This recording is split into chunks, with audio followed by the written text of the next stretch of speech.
Hai. Dalam video ini saya akan membahas mengenai bahan atau material kain yang dapat di-tie-dye ataupun tidak dapat di-tie-dye atau diwarnai secara manual. Tie-dye sendiri adalah sebuah teknik untuk memberi warna pada sebuah kain atau pakaian dengan mengandalkan sebuah ikatan dengan pola tertentu yang akan menghasilkan sebuah motif pada kain. Namun, tidak semua kain dapat di-tie-dye. Pemilihan antara zat warna dan bahan yang akan dikenakan haruslah tepat. Ini adalah kategori jenis bahan yang saya buat. Saya membagi menjadi dua jenis, yaitu serat alam dan serat sintetis. Jadi, serat sendiri adalah suatu material yang menjadi bahan baku pembuatan sebuah benang atau kain. Nah, sifat dari sebuah serat ini akan mempengaruhi cara pengolahan kain tersebut dan juga sangat berpengaruh terhadap suatu kualitas kain. Yang pertama adalah serat alam. Sesuai dengan namanya, serat ini dihasilkan dari bahan alami seperti tumbuhan dan hewan maupun proses geologis dan dapat mengalami pelapukan atau dapat terurai. Contohnya seperti katun yang terbuat dari biji kapas, serat wol dari rambut hewan seperti domba, serat sutra dari kepompong, dan juga ada linen. Semua bahan memiliki karakteristik dan keunikannya masing-masing. Dan semua bahan yang berserat alam sangat bagus untuk menjadi bahan tie-dye ataupun kerajinan lainnya seperti batik, shibori, tenun ataupun yang lainnya dan dapat meresap secara baik. Baik pewarna alam atau beberapa jenis pewarna sintetis dapat masuk ke dalam serat pori kainnya. Dan yang kedua adalah serat sintetis. Serat sintetis ini dibuat oleh manusia melalui proses kimia. Contohnya seperti bahan polyester atau serat nilon. Nah, yang kedua ini yang menurut saya tidak terlalu bagus untuk meresap zat warna. Bahkan ada beberapa yang tidak dapat diwarna sama sekali melalui proses manual seperti tie-dye maupun batik. Contohnya jika bahan terbuat dari 100% polyester, pewarna tidak akan dapat masuk ke dalam serat kain. Polyester sendiri diambil dari kata polimer dan ester, di mana polimer di sini mengandung arti plastik. Inilah alasan kenapa pakaian yang memiliki bahan dasar polyester 100% tidak akan menyerap pada teknik pewarnaan secara manual dengan maksimal, karena plastik sendiri tidak dapat menyerap air dengan baik. Contohnya beberapa bahan yang sering ditanyakan adalah seperti fleece dan baby terry. Kedua bahan ini sering dipakai untuk membuat pakaian hangat seperti jaket, hoodie, dan lain-lain. Kebanyakan kain fleece dan baby terry yang ada di pasaran, khususnya di Indonesia, berbahan dasar polyester sesuai dengan kegunaannya, di mana bahan polyester dapat menahan suhu tubuh sehingga dapat membuat penggunanya merasa hangat, namun tidak dapat menyerap zat warna, khususnya tie-dyeing, yang dibuat secara manual. Nah, selanjutnya kita bahas tentang campuran bahan alami dan sintetis. Tidak semua bahan polyester kebal terhadap warna. Ada juga teknik penenunan yang mengkombinasikan antara benang dan serat alam dan polyester dalam satu kain. Bahan yang seperti rayon adalah contoh dari serat alami yang dicampur dengan sintetis atau polyester dan katun. Bahan semacam ini dapat menyerap zat warna dengan baik, namun dengan komposisi tertentu. Komposisi serat alam dari campuran ini harus lebih banyak dibanding serat sintetisnya, karena akan mempengaruhi warna yang dihasilkan. Bahan hoodie atau jaket yang ada di luar negeri umumnya dibuat dari campuran wool, sehingga dapat menyerap zat warna dengan baik. Jadi jika kalian tetap mau tie-dyeing hoodie atau jaket, pilihlah bahan yang tepat. Saya akan menunjukkan beberapa jenis bahan yang mungkin dapat menjadi pertimbangan untuk tie-dye atau di batik. Namun sebelumnya, bahan yang saya gunakan di sini adalah bahan yang original. Karena ada beberapa yang namanya mirip, namun bahannya berbeda. Kebanyakan yang dijual di toko tekstil adalah imitasi. Yang pertama adalah sutra.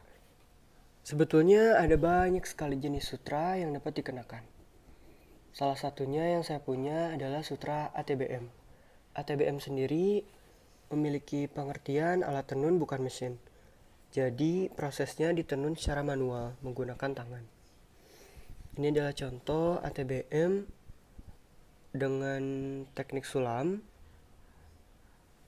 dan yang ini ATBM tanpa teknik sulam, hanya diwarnai.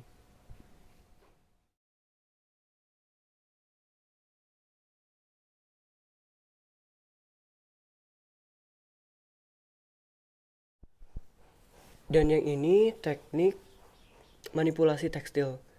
Jika dicelup, nanti akan berbentuk seperti bulatan-bulatan kecil ketika dibuka ikatannya. Tapi saya membuatnya seperti ini, terikat tanpa dibuka ikatannya, sehingga menimbulkan efek seperti bulu. Sebenarnya tenun sendiri bukan harus sutra, tapi bahan dasar yang dikenakan bisa bermacam-macam, mulai dari katun ataupun polyester. Yang kedua yang saya punya adalah bahan organdi atau organza. Sebenarnya organdi cenderung dibuat dengan bahan dasar katun dan organza dibuat dari bahan sutra. Namun kebanyakan organza yang dijual di pasaran terbuat dari bahan polyester. Jadi sebenarnya itu imitasi dari organdi atau organza, tidak betul-betul asli. Selanjutnya bahan yang saya miliki adalah bahan tie silk. Masih dalam bahan yang memiliki campuran sutra. Selanjutnya adalah bahan katun. Saya memiliki beberapa jenis bahan katun, yaitu ada katun prima, yang ini katun prima dan katun primissima, juga kain katun dobi. Untuk dobi, dia memiliki tekstur motif. Yang ini jika yang sutra tadi adalah ATBM, yang ini ATM atau alat tenun mesin. Jadi tenunannya dibuat oleh mesin. Perbedaan dari katun prima dan primissima adalah ketebalannya. Primissima lebih tebal, lebih kuat, namun memiliki kain yang lebih halus.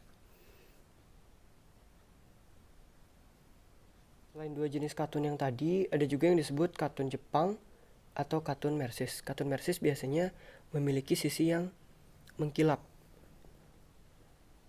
Katun Jepang disebut juga toyobo, namun toyobo yang ada di pasaran juga kadang-kadang palsu, jadi tidak benar-benar bisa diwarnai. Dan yang belakangan sedang ramai adalah bahan katun rayon. Sebenarnya rayon juga bukan serat alami, tapi memiliki campuran serat alami seperti katun. Jadi dia bisa dapat diwarna. Karakteristik bahan rayon ini biasanya lembut, lalu dia jatuh, dan harganya pun sebenarnya murah. Namun yang menjadi pembanding antara yang lain adalah mungkin teknik kerumitan motif yang dibuat. Jadi semakin rumit motif yang dibuat, mungkin harganya juga semakin mahal.